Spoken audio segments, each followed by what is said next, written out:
24 Akbar road, Delhi. Normally हर पत्रकार या राजनेता को इस एड्रेस का महत्व पता होता ही है। देश की सबसे पुरानी राजनीतिक पार्टी 24 अकबर रोड पर अपना हेडक्वार्टर छोड़ अब नए ऑफिस में शिफ्ट होने जा रही है।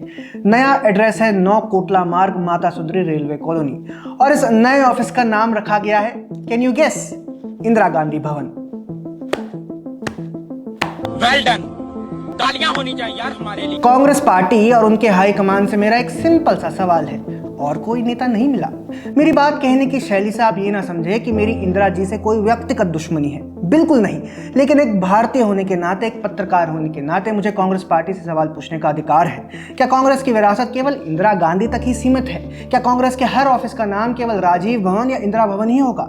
देश में ज्यादातर जगहें वैसे भी गांधी नेहरू परिवार के नाम से ही सुशोभित हैं। दिल्ली आप फ्लाइट से आते हैं तो इंदिरा गांधी इंटरनेशनल एयरपोर्ट पर उतरेंगे। इसके बाद Jawaharlal Nehru university, Indira Gandhi university, Jawaharlal Nehru stadium, Indira Gandhi national cultural centre, Rajiv Chowk, Rajiv Gandhi Bhawan, Kamla Nehru college, Rajiv Gandhi cancer hospital समेत ऐसी तमाम सड़कें, भवन, संस्थान आपको मिलेंगे जो नेहरू, इंदिरा और राजीव के नाम पर है। सवाल सिर्फ इतना सा है कि क्या कांग्रेस अपनी विरासत सिर्फ एक खानदान के इर्द गिर्द ही संजो कर रखना चाहती है? नेहरू से पहले भी ऐसे कई नेता थे जिनका कांग्रेस की विरासत बनाने में विशेष योगदान था। उमेश चंद्र बनर्जी, दादा भाई नेहरूजी, सुरेंद्र नाथ बनर्जी, गोपाल कृष्ण गोखले, लाला लाजपत राय, सरोजनी नायडू, ऐसे ना जाने कितने नाम मैं आपको गिना सकता हूँ। क्या कांग्रेस को कभी इन नेताओं की याद नहीं आती है?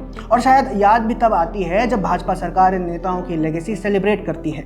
पूर्व गृह मंत्री सरदार वल्लभ भाई पटेल के केस में भी यही हुआ था। जब भाजपा ने पटेल के लिए समर्पित स्टैचू ऑफ यूनिटी की घोषणा की थी, तब कांग्रेस और इकोसिस्टम ने आरोप लगाया था कि भाजपा उसके नेताओं को अप्रोप्रिएट करने का प्रयास कर रही है।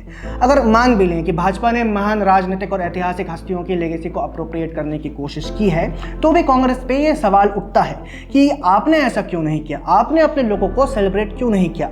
आपने चंद लोगों के लिए हर बड़े नेता का तिरस्कार क्यों किया? And you know what's the biggest irony here? Congress के इस कल्चर की आलोचना किसी कांग्रेसी नेता ने नहीं, बल्कि सबसे पहले पीएम मोदी ने की थी। इतिहास गवाह है, सुभाष चंद्र बोस ने कभी आंख में आग डालने की कोशिश की, उनके साथ क्या किया?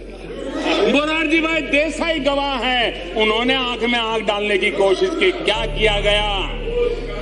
जयप्रकाश नारायण गवाह है, उन्होंने आंख में आग डालने की कोशिश की, उनसे साथ क्या किया गया? चौधरी चरण सिंह, उन्होंने आंख में आग डालने की कोशिश की, उनके साथ क्या किया?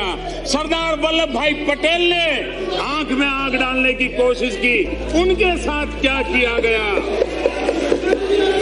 चंद्रशेखर जी ने आंख में आग डालने की कोशिश की, क्या किया गया? अरे प्रणब मुखर्जी ने आंख में आग डालने की कोशिश की, क्या किया गया?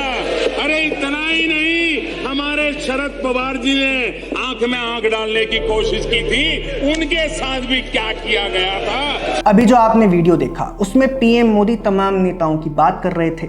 इनमें से एक नाम भारत के पूर्व राष्ट्रपति प्रणब मुखर्जी का भी था। आपको बता दूं, हाल ही में प्रणब मुखर्जी की बेटी शर्मिष्ठा मुखर्जी ने यह बताया कि कैसे उनके पिता के देहांत के बाद कांग्रेस ने वर्किंग कमेटी की मीटिंग भी नहीं बुलाई थी। आपको बता दूं, कुछ ही दिन पहले केंद्र सरकार ने प्रणब मुखर्जी की याद में एक मेमोरियल के लिए जमीन अलॉट भी की है। इसके बाद शर्मिष्ठा मुखर्जी ने पीएम मोदी से मुलाकात कर उनका आभार भी जताया था।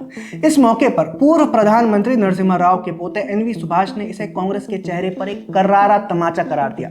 उन्होंने कांग्रेस पर प्रणब मुखर्जी और नरसिम्हा राव के योगदान को कम करने का आरोप भी लगाया।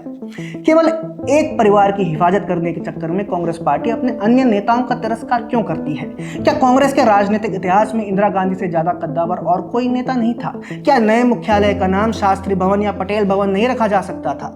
ज्यादा तार्किक तो यह होता अगर पूर्व पीएम मनमोहन सिंह को यह आदर मिलता। लेकिन लगता है कांग्रेस का मनमोहन जी के प्रति प्रेम केवल मेमोरियल पर राजनीति करने तक ही सीमित था। क्या कांग्रेस कभी गांधी परिवार से आगे बढ़ पाएगी? आपका इस पर क्या कहना है, हमें जरूर बताएं।